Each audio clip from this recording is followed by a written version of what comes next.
good evening, everyone. Good evening. Actually, this is a paper by two co-authors, myself, Dr. Girish Kumar J, Assistant Professor of Central University of Kerala, Department of Law, as well as my PhD research scholar, who is a recipient of JRF from the University Grants Commission, Mr. Chindu Joseph. He worked well in preparing the paper, and his research topic is on terrorism as a global menace, mitigating and curbing ways forward. So we all know that our paper today the paper is titled Terrorism, Impact of Terrorism on Global Trade and Business. So our theme suggests sustainability, business, challenges, concerns, etc. So terrorism also is a very much stumbling block which prevents the global development to a great extent.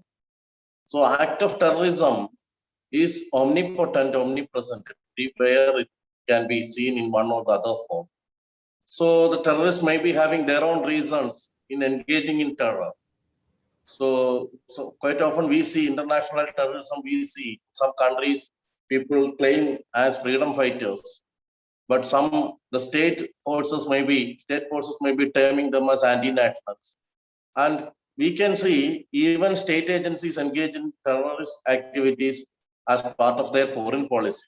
So globally, one can say that in a social scientist view, that terrorism is held to be the weapon of the weak, because the terror committed by the strong doesn't get counted.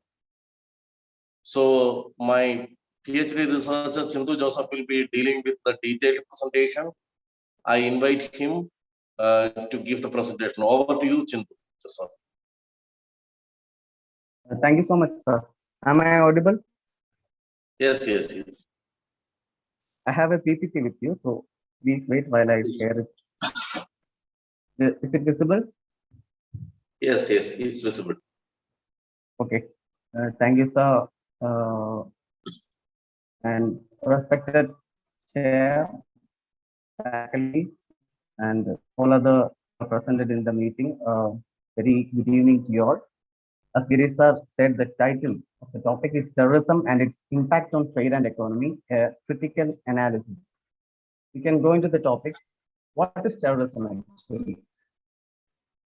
We can briefly say as terrorism as an unlawful use of force or violence against persons or property, or to intimidate or coerce a government or its citizens to further certain political or social objectives. Whatever the unlawful use of force or violence against person or property, for what? In order to further certain political or social objectives, can be broadly termed as terrorism. And law enforcement generally recognizes terrorism broadly into two categories: as domestic terrorism, one which happens inside the sovereign territory of a particular nation, and also the international terrorism, which transcends the territorial limit of a particular nation and which affects the every nook and corner of the world. These are the two variants which can be broadly classified as terrorism. And it can also be calculated use of violence to create a general climate of fear in the mind of public, a big population, and thereby to bring about a particular political objective. Terrorism has been practiced by political organizations with both rightist, leftist, and also by the nationalistic and religious groups, by revolutionaries, and even by the state institutions, as said by Girish sir, which is the weapon of the weakest, as they have got no official power. Most often, the terrorism conducted by the state institution, the police, the armies, the intelligence services, etc., are neglected by the international community. So we are going to the definitions of the terrorism. To be honest, there is no single universally accepted in a consensual manner definition. It cannot be attributable to the terrorism yet. It's always a complex and controversial topic. It is because of the manifold and characteristic nature of the terrorism, which is the root cause of it yet to be defined in a consensual manner. For example, a terrorist for me can be a freedom fighter to one another person. It varies upon the perspectives and viewpoints. And this complex nature of the terrorism makes it yet to be defined in a consensual manner. Like we can, the what it is, some social scientists refer to guerrilla warfare of the weak. In the same case, terrorism is the weapon of the weakest, and it is not legally defined in all jurisdictions. There are certain statutes do exist, but and they all have some common element, that the use of threat or violence, that creation of fear, that creation of unpredictability, creation of tension among the general population, that insecure feeling. All these are the common attributes of the or the common characteristics of the terrorism. Terrorism, even though it doesn't have a universally accepted single definition. We can go to the UN and US definition. UN in 1992 General Assembly Resolution 4960 have recognized the actions of terrorists use or that the criminal acts intended or calculated to provoke a state of terror in the general public, a group of person or a particular person for political purpose. And it also adds that whatever the considerations of a political, philosophical, ideological, racial, ethnic, religious, or any other nature that may be invoked to justify them. It is a blanket definition which can be added any sort of intention behind the attack whatsoever. It is unjustifiable. That is a good definition propounded by the UN even in the 1992, and still it is relevant. The same also has been defined in the United States of America also, and also in India also we have certain definitions following the pattern of these international definitions from the UN and also from the US. Okay, we can generally go to the impacts of terrorism, common impacts. As we all know, it affects all facets of human life. It's such a capricious evil which affects the smooth living of human beings directly and indirectly. As I said earlier, its ultimate aim is in the creation of terror, making an apprehension of attack in the mind of people, which cannot be denied, which cannot be ignored. It should always be addressed. It should always be monitored. Such a constant threat in the mind of the governments and also in the mind of the public. The insecure feeling of the citizen that their chosen leaders can no longer provide adequate security to their lives and resources. That sense of insecurity, that sense of creation of terror is the ultimate aim of each and every terrorist group and terrorist attack. It also jeopardizes the fundamental rights and freedoms, and its intention is the destruction of the noble human rights concept. Also, it adversely affects the concept of rule of law. It affects the friendly relations among the nations. It has strong collaboration with drug trafficking, money laundering, arms and ammunition trade, and even in the illegal nuclear trade, chemical and biological substances. Also, its affiliation with the organized transnational criminal groups have resulted in the execution of serious crimes like murder, extortion, abduction, kidnapping, hostage taking, and robbery. And in this particular paper, we are going to deal with a certain another aspect of the terrorism, that is it's meddling with the economy of a nation, the destabilization done by the terrorism to the economy of a nation. We can generally look at what all impacts it have on the economy. In a short span of 8 months, from November 13, 2015 to July 2016, in 8 months, 7,000 major terrorist attacks was reported worldwide, including in the United States, Bangladesh, Iran, France, international attacks in France, and many more to enlist. The focus is investors and business worldwide has experienced the catastrophic effects of the terrorism. First and foremost thing is the direct devastation of the economy. As quite predictable, direct effect of terrorism on the economy is physical annihilation of the existing infrastructure facilities, just to think like oil plants, which demands billions of dollars of rupees, so billions of dollars for its construction. Also, the transportation facilities, destruction of valuable machineries and other economic resources. Think about the terrorism blowing up restaurants, banks, public offices of supreme importance, bridges, whatever, all that infrastructure facilities can be destroyed, devastated in a fraction of seconds. The ideal example is the World Trade Center bombing of 2001 of America, which killed thousands of efficient workforce and also destroyed property worth billions of dollars. A comparison with war and terrorism, both are the curse to the economy of a nation as it leads to the physical demolishment of economic resource. Both doesn't add or create wealth.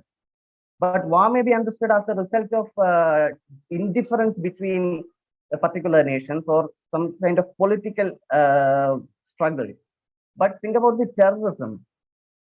It doesn't have any sort of that kind of element in it, but it is a constant threat that couldn't be left ignored. For example, we can quote the Nigerian soldiers who spent their entire life in the forest borders of Nigeria in order to prevent the entry of Boko Haram terrorists to the territory. Nigeria is not that much of a advanced or developed nation, but still it is being forced to spend the money in the prevention or the mitigation of terrorism. That money can be used for their upliftment, that can be used for their overall amelioration, but still they are forced to spend that money for the mitigation of terrorism. And next topic is elevated ambiguity in the market. We all know all type of markets hate ambiguity, and that terrorism is a master in the creation of such confusion or uncertainty or unpredictability. And it's quite possible that terrorism can adversely affect the financial markets. For example, the 9/11 attack of the United States, and it took years for the financial market to get back to the normal after that particular attack in the United States. Same with the London Stock Exchange after the London transport bill bombing, and also in the Mumbai. You can see the terrorists choose iconic places to conduct their terrorist activity to make that incident reach maximum public and to get maximum popularization. That is the that's another aim or aspiration behind each and every terrorist attack, that their ideology should spread vast. The detrimental effects on tourism and insurance is the next part. It's quite predictable that we can't expect a flow of tourists to Iraq or Syria, or we can't expect Syria to pile up a huge amount of revenue by the way of tourism, because they have the potential threat from the ISIS. No one, including we who are talking here, we are in the meeting and we go to Iraq or Syria as part of our tourism.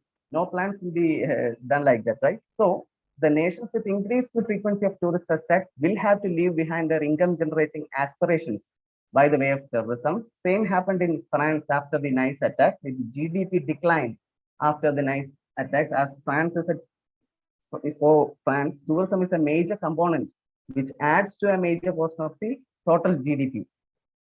Same is the story with the insurance sector also, as the insurance companies hate risks.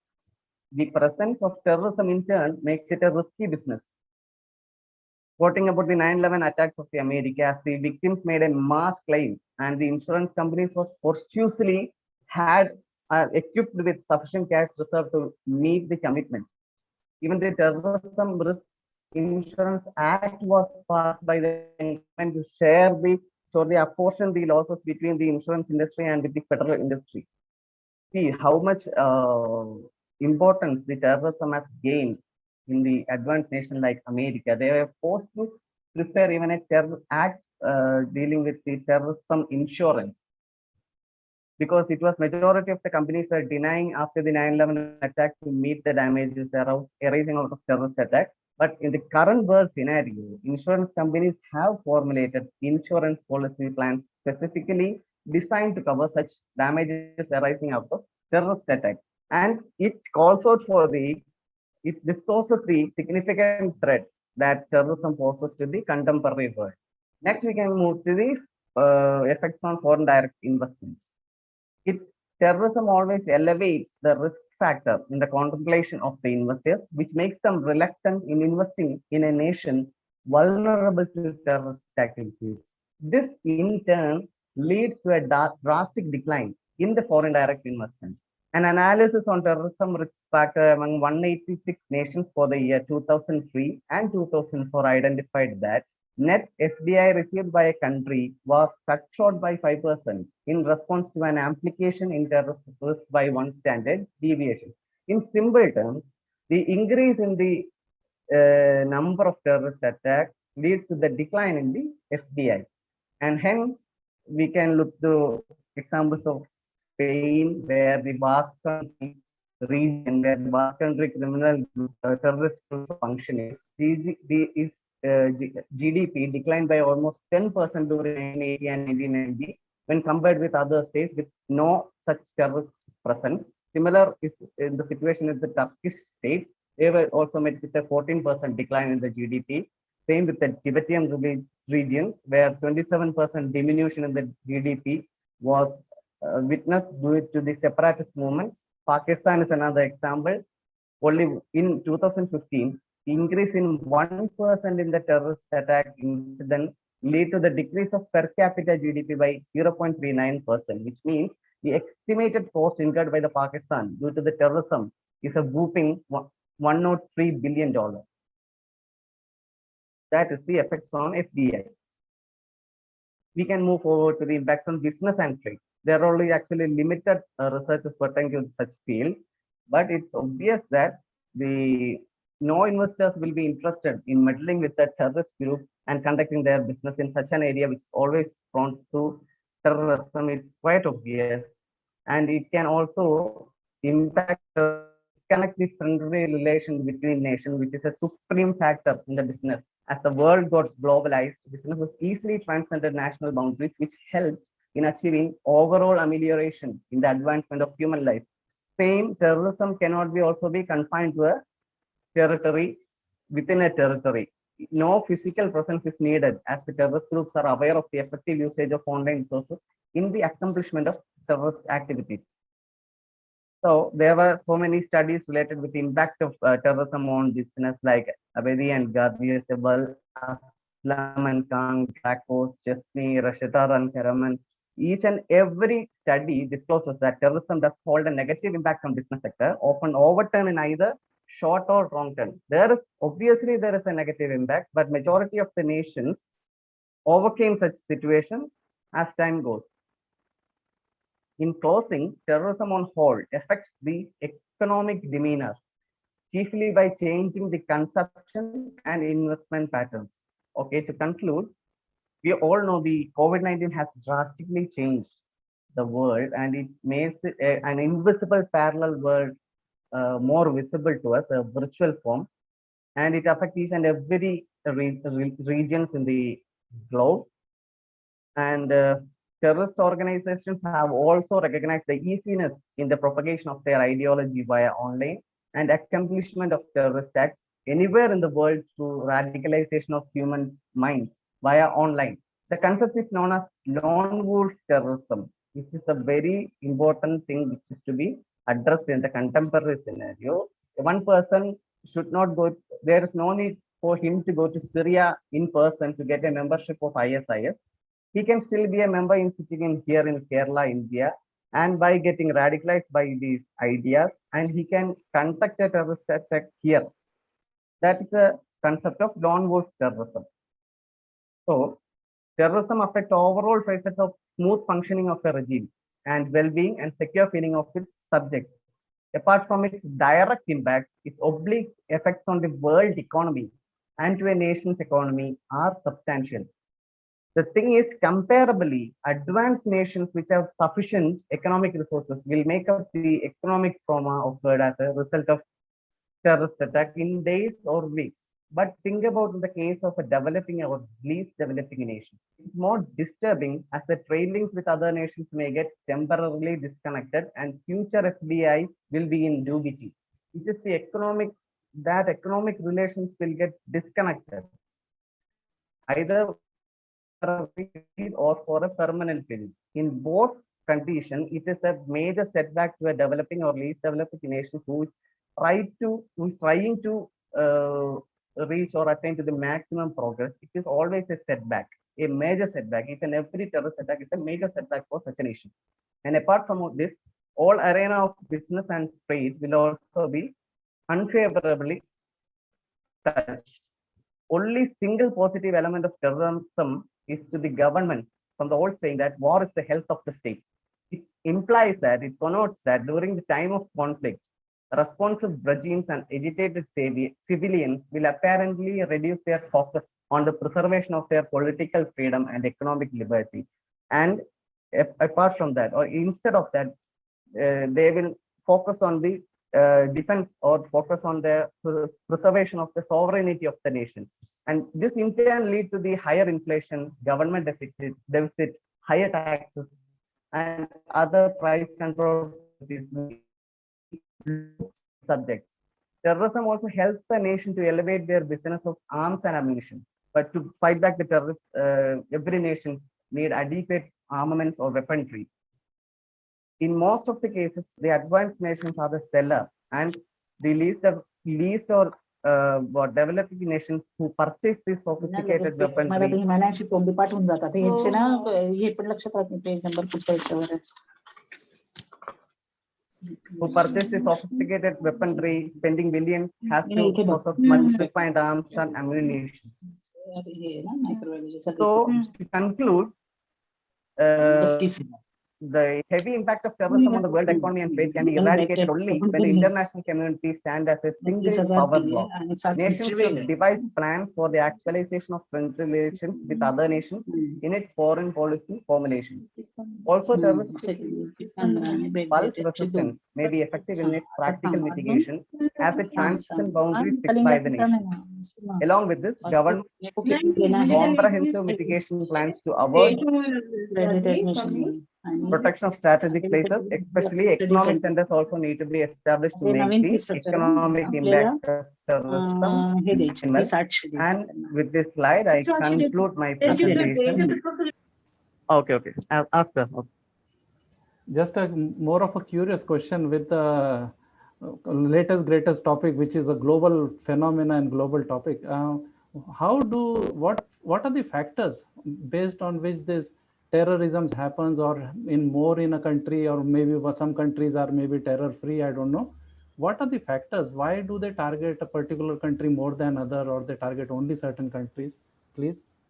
Because actually there's a friction as to religious friction or some ideological friction, then only this kind of terrorist incident happen.